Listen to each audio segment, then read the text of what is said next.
a warrior, a survivor, and it's all because of God. She's a teacher and a healer, and it's all because of God.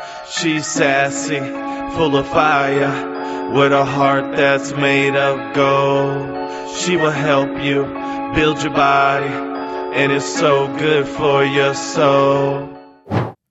Hey everybody, welcome to Life Unleashed with TLC, your host Traci Lynn Cowan, and we are in for a really great show today. They're all great shows. I'm just so especially proud and happy to introduce to you such a phenomenal woman, such a strong woman and a cultural woman, and strength and just pure devotion to not only the martial arts as well as to women and men and everybody all over the world. I have my friend here with me today, Michelle Manu, and I just want to give a warm welcome to such an exceptional woman. Thanks for being here today. Well, thank you, Traci. It's nice to join you finally. I know. We've been talking about this for so long.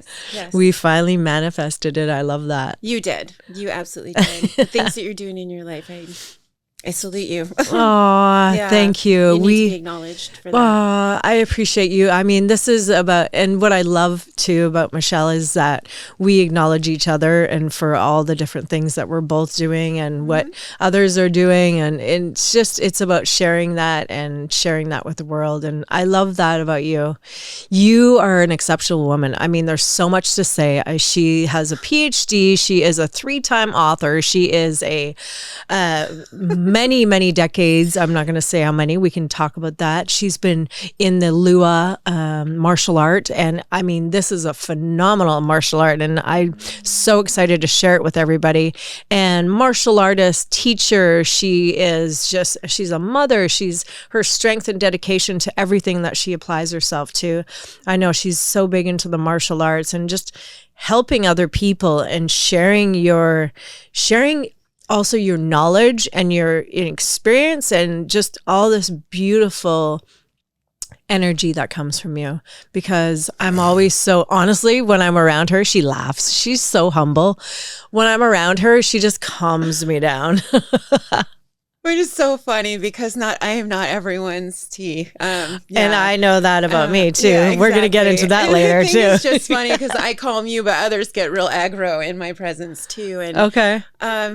I think it's just the energy we bring, sometimes we'll be able to conceal it, like the ancient women in Hawaii, when they were warriors, protectors, and they were out on mission, they were able to actually shift their mana, their life force, and the energy that they put out so they can infiltrate into areas. And I think that most of us women that are, what they would say woke, right, today, that are feminists, which we're really not, we're just taking our rightful place with the gifts that we've been given and the opportunities that come to us. And I just think that we are modern day protectors like that because we do have to shift. We do have to blend. And it is this beautiful dance. And sometimes it can be a violent ballet. I love her. And this is why I love her even more. A violent ballet. Hashtag that. I love that. So, okay, let's rewind a little bit. Let's go back to, so how did you get into the Hawaiian martial art of Lua? Well, quickly. And tell us what it is for the people that don't understand. True. Yeah, some people don't. Most don't, actually. Yeah. So it's my 41st year in martial arts. So I didn't start off with Lua, but it was in my early 20s, just turned 20, and I found my teacher. And that was kind of twisting his arm to even speak with me. And I did, and I was invited to a class. And I think, one of the most significant moments in my life is walking up to that class. And then afterwards being invited to look at the paperwork and to train. And then the very next morning was my first day of training as a baby koa, baby warrior. And I think he thought that I would quit, but I didn't. And it was like 8 years of true hazing. I was with him for about 2.5 years by myself with a gentleman here and there that would come in. And I would be able to work on him. And then I was invited to the black belt class. And I don't know. That's how I got started with the art that I'm in now. So it's been over 20 years. I think I was with my Olohe for 24 before he passed. Okay. And I was given the title and huge responsibility. It's not just having a title of Kumulua in 2009. Right. And so I've been out in the public teaching quietly and very publicly. It's kind of that violent dance since 2010. So, yeah. And you've been knighted. I mean, what does it take to be knighted? I mean, this is such an accomplishment. No, it's ridiculous actually. Tell us about this though. So I got a phone call saying that they wanted to knight my Olohe, my teacher, and others that are Kanaka or have Hawaiian blood, that are working the lua and exposing it and perpetuating and protecting it, therefore furthering the Hawaiian culture. And so I got the call, and I was told that they would like to knight me. It's not the highest knighthood, but it's the second knight commander. Amazing. And I started laughing. I didn't mean to be insulting or rude, but women are not even allowed to be a member of the Royal Order of Kamehameha I. They are auxiliary, like from a very Western perspective, where they help. But then if I can't be a member, how can I be knighted? And so, yes, it occurred. I received it on Oahu in Waimanalo.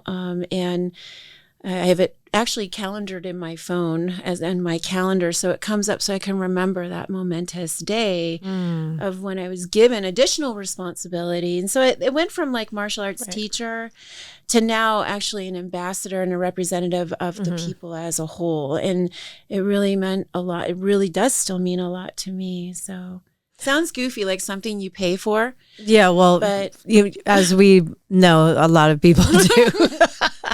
Am I allowed to say, oh yeah, it's my show? I am. You are, but it's not. You cannot buy it actually. And like the Prime Minister of Japan is knighted, and this is the type of legacy that the Royal Order has. It's not something you can just buy and knight yourself. So truly what an honor. Yeah, what an honor. Definitely. Congratulations. That is so impressive. It's just, I try to live up to it every day. Well, you're not trying, you're doing. Yeah. You really are. And tell us what it's like to be a martial artist as a female. Violent dance. I'm only asking this because, and you can ask me the same question. We'll dive into it, and we know, and we're going to dive into the show a little bit later and talking about just the responsibility and just all the things that come with it as a martial artist. I think it's a double-edged sword. I think it's on one end, it's absolutely remarkable to see from when I was 9 years old and I started to what it is today. A lot more women practicing, a lot more women are actually welcomed.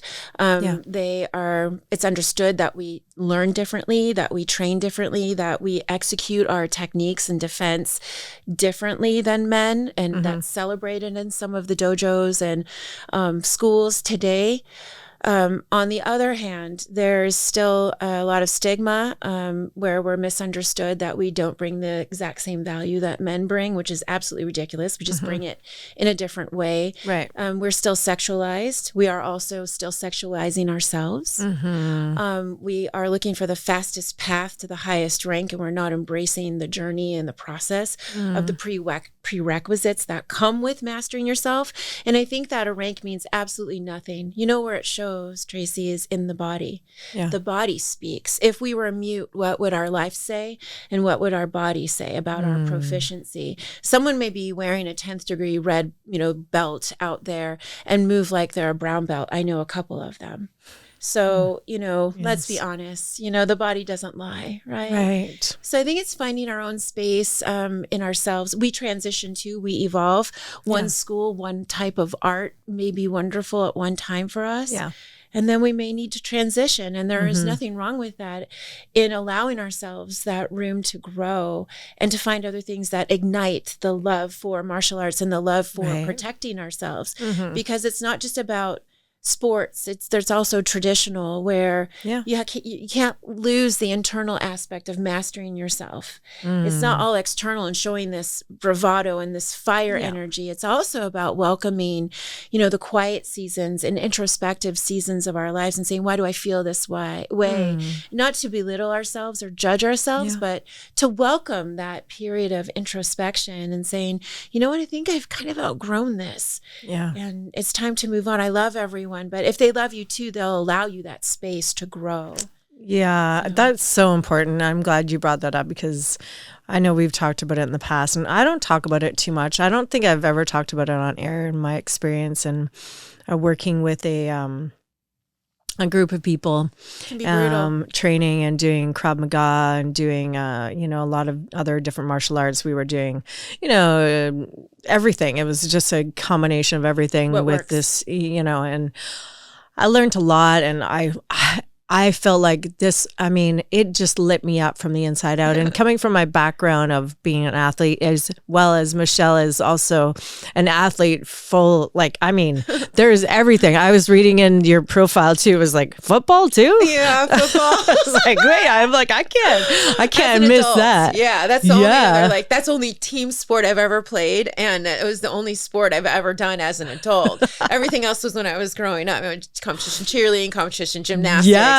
Blah, blah, blah, blah, blah. But man, that really tore me up. I shared the field with so many amazing athletes and all psychotic like myself. And it's just, I've never cried as much. I've never streamed as much. Like it just brought everything and then have to rely on other 10 teammates on the team. I was just all over the place, just totally untrusting. I had to learn how to trust others because I was such a solo athlete. So yeah. Anyway, I thought that was beautiful because I'm reading gymnastics and cheerleading and then football. I was like, wait, there must be a typo here. No, I've always wanted to play. We just could never play. Yeah. It was only for boys. Yeah. So, I played on a powder puff team back in Vancouver, Canada, and I loved it. I was just like, but then I realized, I was like, you know what? I think I am actually more feminine than I am masculine. So I was like, I don't think this is for me.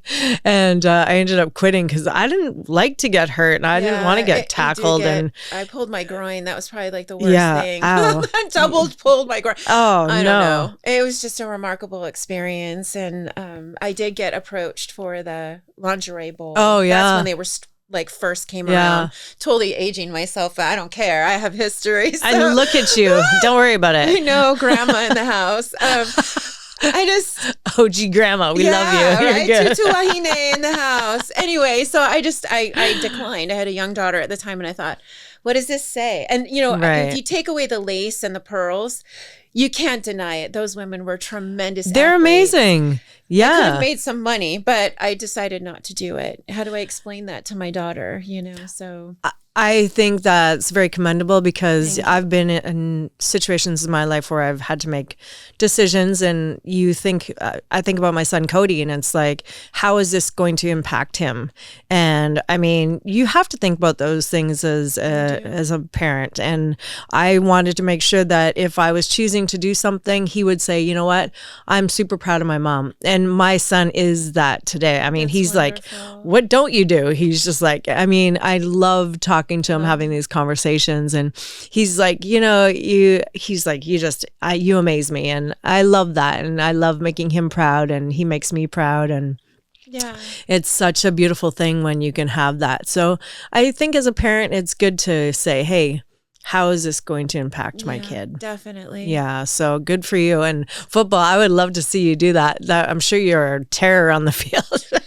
In a good way. Of a lunatic. They put me on offense for the first 2 seasons, and then I was immediately flipped for 3 to 5 seasons, 3 to 5 to defense. And my ultimate was I was on the line. It was a whole would like this. There's a whole line of poly mixed on the D line, and eventually I ended up my favorite was blitzing outside linebacker. That was anytime I heard gold and I saw that I was like, woo! You're like, bring it on, let's go, boys. That's right. Unassuming, because I gained 15 pounds. I was a size 4. Okay. So I was just like this muscly, 5 5'7" thing, and I was so fast, so it would piss everyone off, and it was just so beautiful to watch because they disable themselves. You know, they would have a response like, I was just being me. It's kind of like life, right? Right. And then they had this response, and they were just like slicing themselves, you know, unable to keep up. So it's just wonderful. I love that. Yeah, I love it. And go California Quake. I love it. Yes, this is great. I have to see like a clip of this or something just to see it. I can already picture it though. Oh, I'll send you some photos. Yeah, please do. Yeah.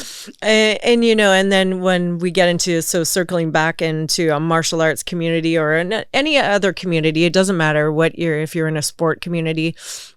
If, like you mentioned too, you want people to be proud of you. So you want people to not allow you, because people don't have to give you permission. But yeah. So you want them to support you and saying, you know, let's go to the next level. Mm-hmm. So I was very highly disappointed in a situation I went through, and I knew at that point it was already time for me to level up. Yeah. And I wanted to learn from other people, and I wanted that support of them because I felt like they were a family, and that didn't happen. And it's a beautiful experience because it allowed me to grow into that next stage. And so if we're ever stunted, and I'm going to use that word, in a situation where we're not elevating and we don't have the people around us cheering us on and saying, hey, you know what? Good for you. If you feel like you've learned everything you need to here and you want to get up to that next level, then, you know, go to that next level. And so that was a good experience for me, even though it was not painful. At the time, but yes. Yeah. At the time it was like, I felt like, you know, my heart was ripped out because it was very disappointing and it hurt. And now I'm looking back at it going, oh, it's great, because it was like the fire in me was just stronger. And I wanted to, as a female, say, you know what, I'm going to set my boundaries. I'm going to stand up for myself. And this is really what I believe. And so I'm going to keep going, and I'm going to keep doing. You're a difficult woman is what you're saying. I am a difficult woman. Imagine that. You did not fall in line into the role that they wanted you to play. I did not fit in that terrible little box of this girl that's supposed to behave like this and do that. You know what's so funny is I'm finding out I'm really a difficult girl all the time. What does that mean, right? We're going to get into a really fun subject today. What do you think of that? I think it means you're sovereign. I think we don't talk about this very much. What does that mean? What is sovereign? We hear this, and we usually hear it for land rights or Native peoples, Indigenous peoples. When we talk about personal sovereignty, it's really about stripping away all the titles and how you act with others, what you provide to others, and really distill down to your core. Who are you? Yeah. If you have a good grasp of who you are, instead of all these titles, mom, girlfriend, you know, work, or whatever it may be, then you're able to be difficult because you already know what works for you and doesn't align. It's really not about sin or all these other things. It's really about alignment. And you know when you're misaligned, especially us women, we know when we try to force things, we really harm ourselves. Say you would have forced it and stayed, you're not supported, actually probably sabotaged. Like it would just chip away at your self-respect too. And then you would be stuck there. 100%. So and then you made the right decision. Yeah, thank you. And I appreciate that. And I do know that. And that's where that inner battle comes in, because we're one decision away from a completely different life, right? And I love that expression, because when I think about situations when I'm in them and I know it's going to be tough and I know I have to stand up for myself, and sometimes you feel like you're on the front line alone, and I use this as an analogy. It's like I feel like I'm on that front battle line, and you know, people are coming at you. It's almost like the football tactics as well. You're like, okay, I'm friggin' defensive. You get double and I'm a tight end. Yeah. Yeah. And you're just like, and I had it coming from the female energy and then the masculine energy. And then it was like, if you don't behave and you don't make this decision that's going to, obey us, and then you're going to be a bad girl and you're going to get punished. Well, and you do get punished, and you get punished worse from women than you do from men. Oh yeah. I was screaming about men, but we need to look at ourselves. Right. And that is a huge thing, because it actually did start with the female.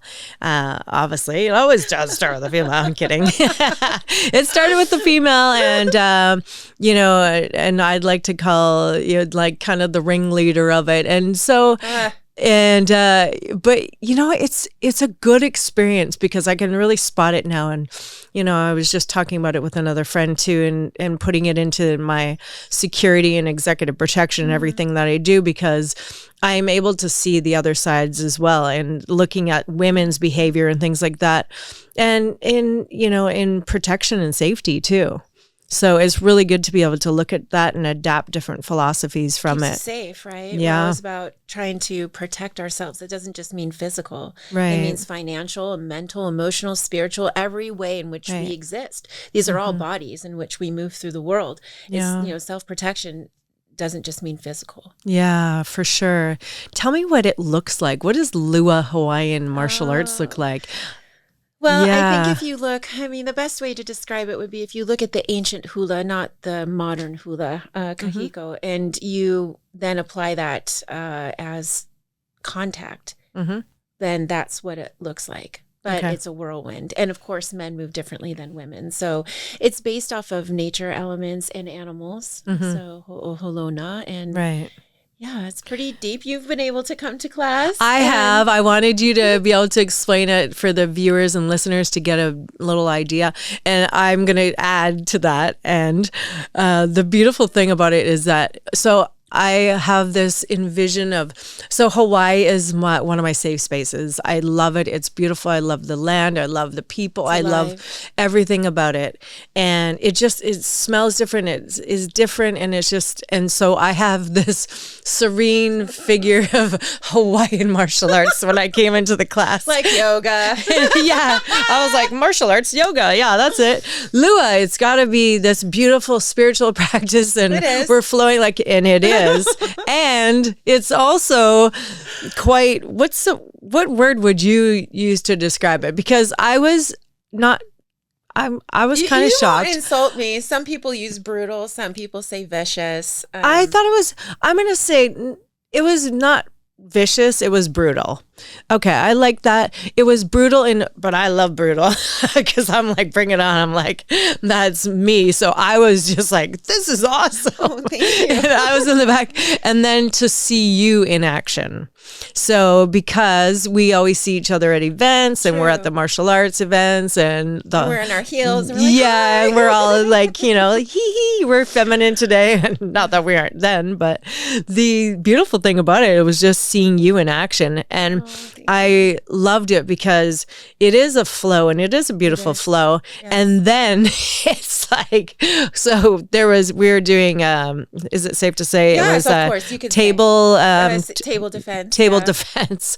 And so 1 minute it's, flowing like a beautiful spirit animal. And the next minute Michelle has this man flipped over the table, his arm pinned down. And I was like, how did that just happen? What just happened? And I was so impressed. And definitely, it intrigued me. I was injured at the time not from martial arts, from my car accident.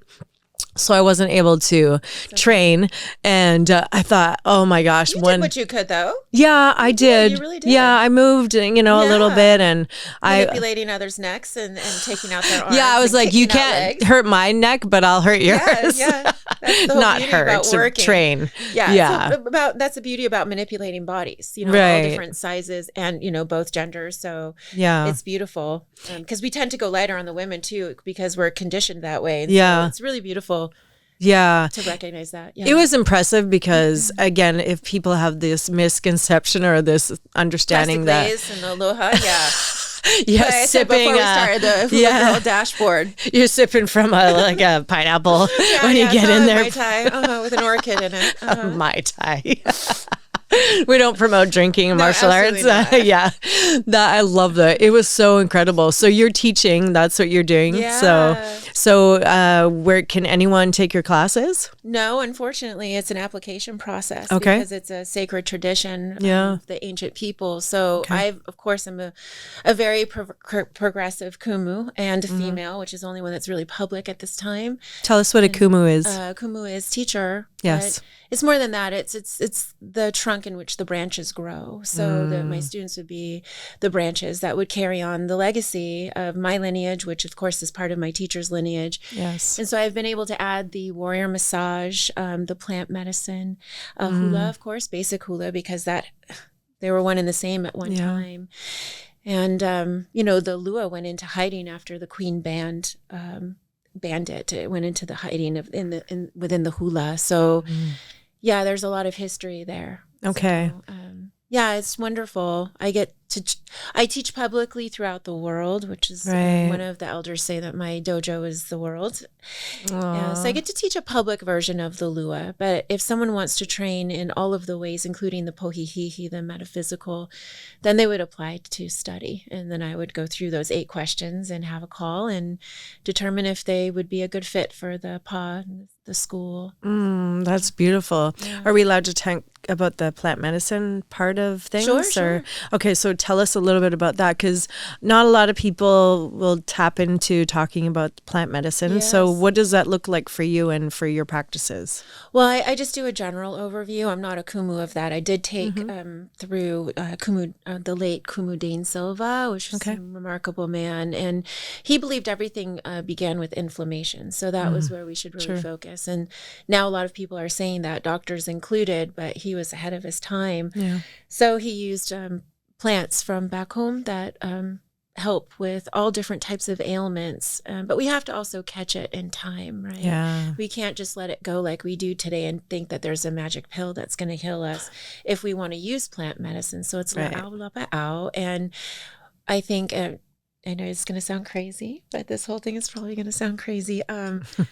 We also use the poisonous plants to heal. It's true. Like I know what is the toad as well. I know there's a lot of people using it's something off of the toad's back, and it basically I've never done it myself. I have toad medicine, it's called, and I'm not promoting it by any chance. I'm just mentioning it. Yeah. So I guess pick it the toad, and you take something off its back, and then it has some kind of like venom style, and then people poke it into them, and I guess it has some magical principles of it. So there's a lot of things out there now. That's interesting. But women warriors also used it as poison. So the assassins that were sent on mission actually used plants as poison. Right. So pretty remarkable. Interesting. So we talk about that also in a specific warrior level in the study at my school. We speak about the plant medicine, and I love that. Yeah, I want to learn more about it. I know it definitely, helps a lot of people with different things and different ailments. Maintenance too. Yeah, for sure. So 3-time author, let's talk about some of your books. I know you have quite a few books out there. I know you also have a PhD. I mean, the list goes on. No, I was looking up all the accreditations. This is what happens when your daughter's 31, your grandchildren are going to be 10, and you're single. You get a lot of time to focus on your own development. Yeah. The Butterfly Effect was one that, one of your books that I had just kind of went through a little bit, and very impressive, your writing. Do you want to talk about any of the other books that you've written as well? Well, and I actually haven't even announced the other 2. So the the Butterfly Effect is about transformation, and it's a way of looking at life as it's not one and done. It's actually a practice, and that is what you speak about here through your life, and also on your show is that transformation. And meeting yourself where you are. And the one before that is the archetype of the woman protector. I think in all my work around the world, women hear warrior and they're like, I don't want to be a warrior. I don't want to hurt people. But when I call them protectors, all of a sudden their spine straightens and they have that sense of responsibility. It's so funny how linguistics can change how we feel about something so deeply. So true. And so we are protectors. Yeah. We will run to help others. We may not do it for ourselves, but we will protect others. Yes. And in that, we need to speak about what the difference between a warrior and a soldier, and then a protector and a soldier, one that just follows orders. And then the warrior and the protector, they already know why they're engaging. They've asked the why. And when it's time to engage and a situation can no longer be de-escalated, they're already committed. There will be no PTSD because they know what must be done, and they will take it to the point where it must be done to get their loved one or themselves to a place that's safe and disable the attacker or attacker. So it's the archetype of the woman protector, and it was such a beautiful thing to dissect, and because we're not talked about, we're either the maiden or the muse or the crone. It's like, well, there's a lot more stages to womanhood, and we're the protector throughout our entire life, whether it's of our animals or of our space, of our person or our loved ones. So yeah, that was a beautiful book to put together. And then before that, I did one on my teacher's weaponry, and it could actually spark some outrage in the culture to show these traditional weapons of mass destruction in a beautiful art photography way. Okay. So, but it is a coffee book, and it has some history to what Lua is, the female warrior, male warrior, as well as what each weapon, how it's served, how there's 3 weapons in one, and how it was used. So it's not just a book of me and red material. It does actually have some very thought-provoking and, a history to each weapon that's showcased. Beautiful.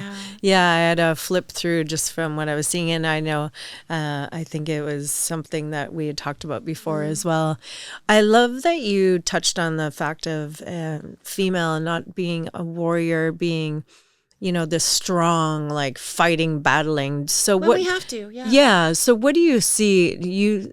How can we break that down and talk about with other women and sharing even for men as well, and talking about how there can be a soft warrior, there can be, like a medium warrior, and then there can be the warrior where she's got her armor on, she's going to battle and she's protecting her. Because I know I have about 3 of them in me, and the warrior that, helped me save my life as a child and as a woman going through the experiences that I've been through, that warrior is the one that she puts on like the solid armor, and she's going into battle, and everyone's like, there's going to be a lot of mayhem, just put it that way. That's the warrior that kept me alive. Yeah, that kept me alive my whole life. And then there's the warrior that, I have that part of me where it's like, I know this is wrong, and I'm going to stand up for people, and I'm going to not make an example, but I'm going to share with you my experience so that I can show you what kind of warrior I am. And then there's the soft warrior where she's like, I'm confident, I'm strong, I'm beautiful. Still commanding. Yeah. So how many warriors do you think you have? Oh my gosh, I don't know. I think it's the same energy. It's just we dial it up and we tone it down based on where we are spiritually, what's going on in our lives. If we're, focusing inward, or if we're focusing outward. Right. So why do you think it's a negative thing for some people that women are strong? I think it challenges current and long existing reinforced power structures in play. What an answer. Oh my gosh. Yes. Yes. Okay. Yeah. So I think I love to change. I do have to do the gender thing, and it's really, there really is no gender. It's the expression of the energy. Like in physics, we talk about female or feminine energy being circular. Yeah. And then we talk about the masculine energy being, point A to point B, straight. Right. So I think sometimes we're in that very straight warrior mode, more masculine, but it's our intolerant feminine, I would call it. Like this is it. This has got to end. Yeah. And then we go into that beautiful feminine looping and nurturing ourselves, mostly. Yes. To understand who we are. It's not really caregiving for others. It's more about ourselves. When I speak about the warrior, the protector. Yeah. Because when something goes down and we're not prepared, we can't be that protector. Yeah.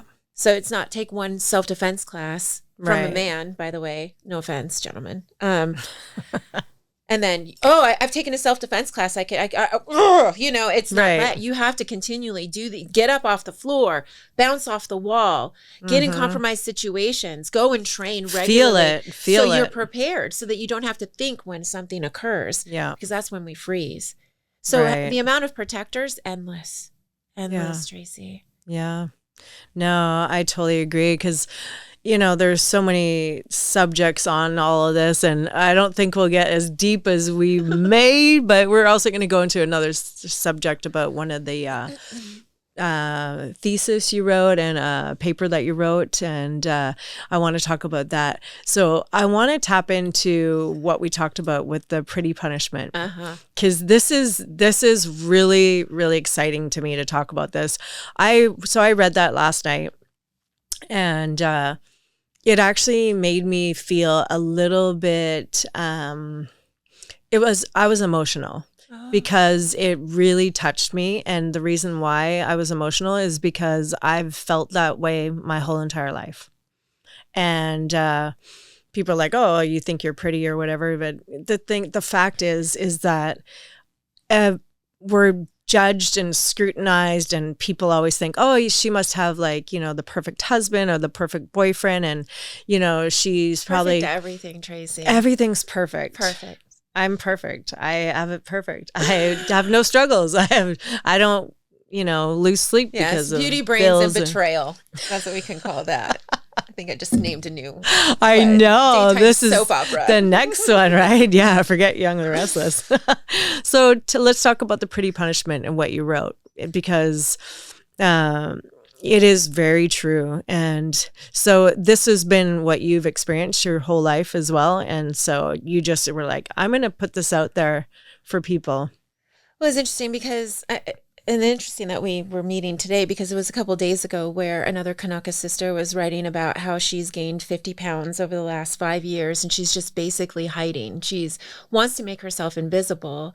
So it brought me back to a piece that I wrote about 3 months ago when I heard about the pretty privilege. We've always heard about that. Oh, pretty privilege, and mostly Right. It's the women that don't think they're pretty and men that can't be with someone that's pretty that really, call us out on the pretty privilege. Right.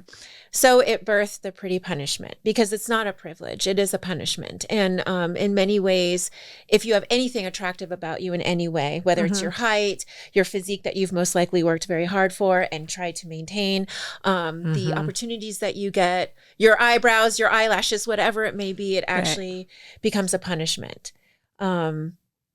And you're looked upon as if everything is perfect, but then they try to, because your life is perceived as perfect, they try to make it harder. And that's where that piece was birthed from, was just reaching another situation in my own life where I'm called emotional, or that I've literally been told that everything just comes so easily to you. Just because we don't post about it and share publicly about it doesn't mean it didn't happen. Right. And I don't have to put it all out there for others to feel like, well, she deserves where she is. Oh yeah, so I love her. Instead of hate on me because they think my life has been easy. Right. So they don't know about the sexual assaults. They don't know about the beatings. They don't know about anything that some of us have gone through. Including abusive relationships, romantic relationships, and marriages. And so who is anyone to say out there that we have a privilege in being pretty and that we've leveraged that? Unless you see me in a bikini, on a cover of a magazine wearing my red belt, then you have something to talk about. But if it's private, it's not for public consumption. And it doesn't mean we have a privilege. Right. So, yeah, because it just touched me, because I've heard so many things, whether it be from other women or other men, and then some people challenge me too. Well, why don't you put all those other things on social media? So this is the way I look at it, and I'd like to explain, and that's why I really loved what you wrote, is that I don't put those things on social media because it's none of anyone's business unless I share it with you. Correct. So if I talk about it today, then that means I've publicly agreed to share this with you so that I can obviously share my story to hopefully strengthen others and help others and empower permission to speak about it. Exactly. Yes. And so for the thing with me is I don't want all that stuff up there, because I also look at it this way. If I was to pass away today or tomorrow, God forbid that doesn't happen, are you going to look at my social media? How long are you going to follow me on Instagram for? So I have this rule, like when people do pass away, obviously I'm not going to follow their page anymore and have it on there. Sometimes it's because it's hard for me to go back and look and I get sad or whatever, but are you going to follow my Instagram? Like, who cares? Like, I really don't care. And if I didn't have to post on social media, I would actually be more happy. And people are going to be like, oh my gosh. But I do it because I want to share experiences and strength and hope and empowerment and all these things. It's not because I'm looking for you to be like, oh, this or that. And it's not for acknowledgement, but I just I don't want to post up there, maybe that I was beaten or raped or anything like that. And why should people do that? And so people think, oh, well, you're hiding it then. No, it's like, come on. It's not public knowledge. Once you put it out there, it becomes public knowledge. Exactly. You know?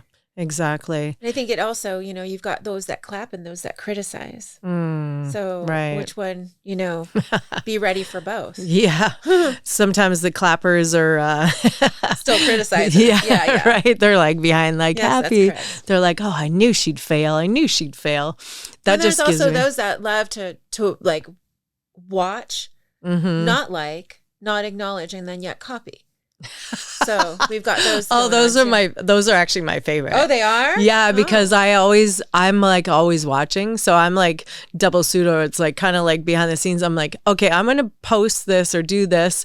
And then I have like one or two of those that will end up doing exactly what I did. And I was just like, oh, that's kind of sad, actually. I feel bad. So just be your own individual person, right? Right. Yeah. They don't know who they are, though. That's why. Yeah. And they want the likes. And it's a shame, because it shouldn't be based on how many likes we get. If you could or couldn't have social media, which would you choose more? Like if you had to have it for business, or if you chose to I would rather not have it, which would it be? Would you like to have it or no? Well, I don't really post. It's only really for you can see I don't events. look. I know. Right. No, I don't. I know. It's yeah, I just don't really post my personal life. Yeah. It really is. And it's sad because you do get a glimpse. You're getting a glimpse of me now, me personally. Yeah. But I used to post my dogs. I used to post my grandsons. But I just don't do that anymore. Right. It's really about being that spokesperson for Lua and the Hawaiian people as far as Lua. Beautiful. Yeah, that's Beautiful. really my focus. And I think once we know our intention, it makes it really easy to know what we can share with the public and not. Yeah. Right. Yeah. How do you believe that you get your discipline? I mean, you've obviously mastered so many things in life. Where does your discipline come from?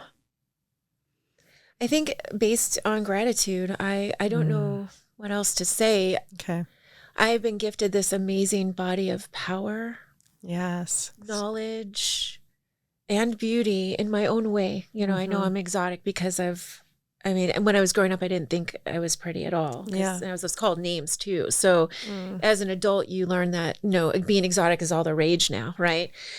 Being half Scandinavian and half, Hawaiian and Asian and English, it's really an interesting mix. So, and I know I'm not 20 and 30 anymore, but I think the gratitude of that, to be able to do what I do with such power and precision, I'm talking physically now, that some of my 20-year-old students or 20-year-old attendees at workshops, have trouble doing it.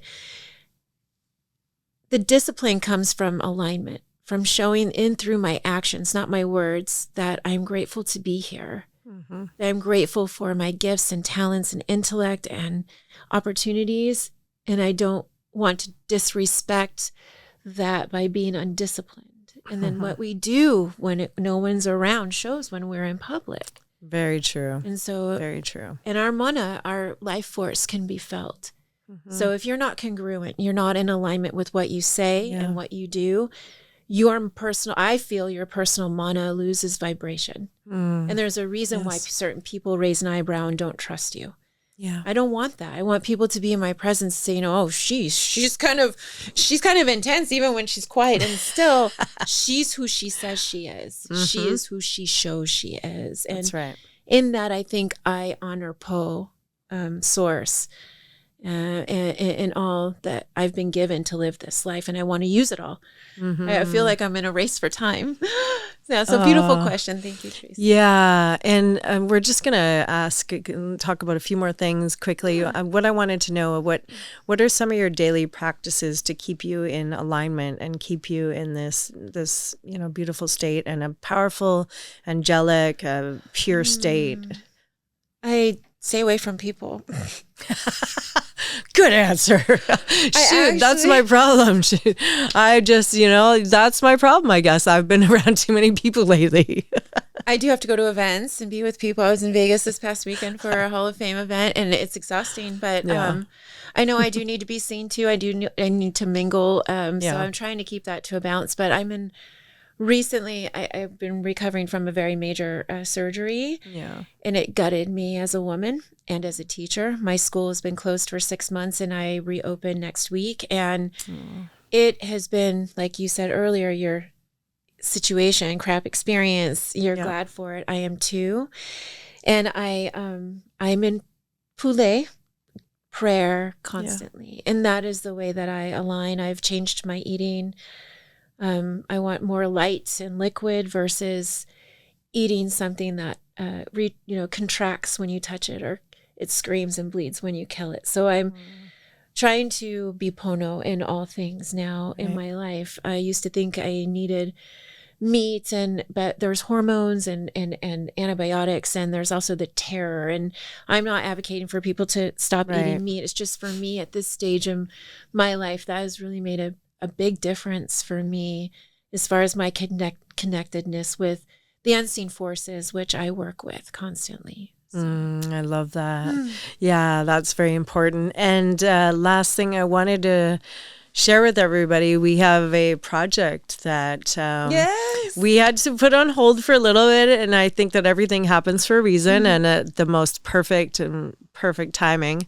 And so I'm excited to share that we are working on a project together, and Michelle and I are going to be the lead in a short film, leading ladies, and it's going to be a very empowering film, and it is a short film to start. We are going to be doing some more, I know, after that. I'm excited, and I know that my partner here in crime with this film is just going to be incredible. So should we share a little bit? Please tell me how hands-on Z is.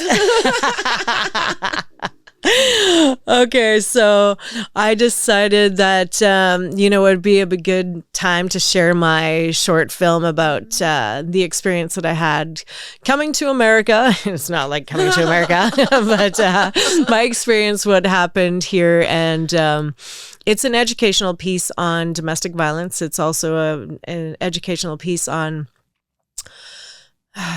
strength, restoration, taking back one's power, taking your power back. Yes, I was just going to say that. And really just resilience is really what I feel. And it's not only just sharing my story as well, but it's also incorporating other people and how this type of abuse can affect other people. And and different age demographics. We have a lot in there. And so Michelle and we're excited. It's going to be fun. And I already know that the filming of it is going to be fun. It's going to be pretty. There's going to be some brutal scenes in there too. Fun. Yeah. Fun. Yeah. We're going to kick some ass. And so that's all I can tell you, because, that's all I can tell you for now. Do you want to add anything to it? I mean, no, I don't want to give them too much. It's truly exciting. It is. And, just us together, just when we were talking about it. And then it was like, okay, now we're both in alignment. Yes. We're both healed and healing and continuously moving forward. So time to break some furniture. Literally. I am so excited. Any words of wisdom that you'd like to share with our viewers and our listeners here at Life Unleashed with TLC? How to live an unleashed life like Michelle is doing now. Yeah, unleash yourself. Okay. Walk out of that unlocked cage. The cage is not locked. You have more power than you think you do. It's time to co-create. Set your intentions and follow through. The more you keep your word to yourself, the more you'll feel your power increase, and things will become easier. Yeah, I love that. Where do we find you on social media? How can we get some of your books? Are we on Amazon or yes? Okay. Yes, MichelleManu.com. It's being revamped right now, but the weaponry book is on Etsy, and all other books are on Amazon right now. Okay. And some small independent bookstores, and YouTube. Okay. My friend YouTube, and Instagram. Under Michelle Manu. Yeah, And it's Manu. So you know the proper spelling. And we're going to put up all the links as well. So if you missed those, I'd like to also welcome you to take one of my TLC Unleashed or Life Unleashed candles. So my friend has been making candles for me. They're all essential oils, so they're all healthy. And I put a little, well, I didn't put it, she put a heart in it. So thank you, Joanna. And so if you want to get one of yours, you can pick one of those, and it's going to be for you. So everyone can kind of see. They look good. And this is my TLC Unleashed brand. So this is all the fitness and self-defense and self-protection as well. Yeah, I like how the hearts match. That's super cute. I know. I was kind of, you know me. That's my girly side. That's my like feminine side. I love it.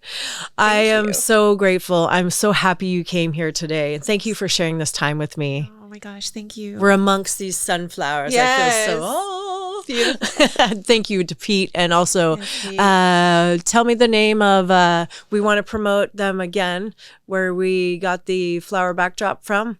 And a la carte. So if you guys want your famous backdrop to be changed, you want flowers, you want sunflowers, a la carte party rentals. So thank you, a la carte party rentals. I really appreciate you for vibing this today and making us like in a, garden. Pile of sun. Yeah, I'm in a garden of hopefully, some funness. Beautiful. So anyway, Michelle, thank you so much for being here. Follow Michelle and go out and get one of her books. And if you have any questions, you can reach out to her. As you can tell, she's an open book of knowledge and just a wonderful soul. And so, yeah, we're going to go out and kick some butt and take some names and break some furniture. You're going to see us on the big screen next year. All right. Thanks, Michelle. And thanks for being here on Life Unleashed with TLC. We are here on all the major platforms. Make sure you go like, subscribe, and share with all your friends and family so that we can hopefully enlighten, encourage you, and send you with some strength and power today and always, okay? Thanks for being here. Thanks, Michelle. Thank you, Traci. Bye. Bye. She's a warrior, a survivor, and it's all because of God. She's a teacher and a healer, and it's all because of God. She's sassy, full of fire, with a heart that's made of gold. She will help you build your body, and it's so good for your soul.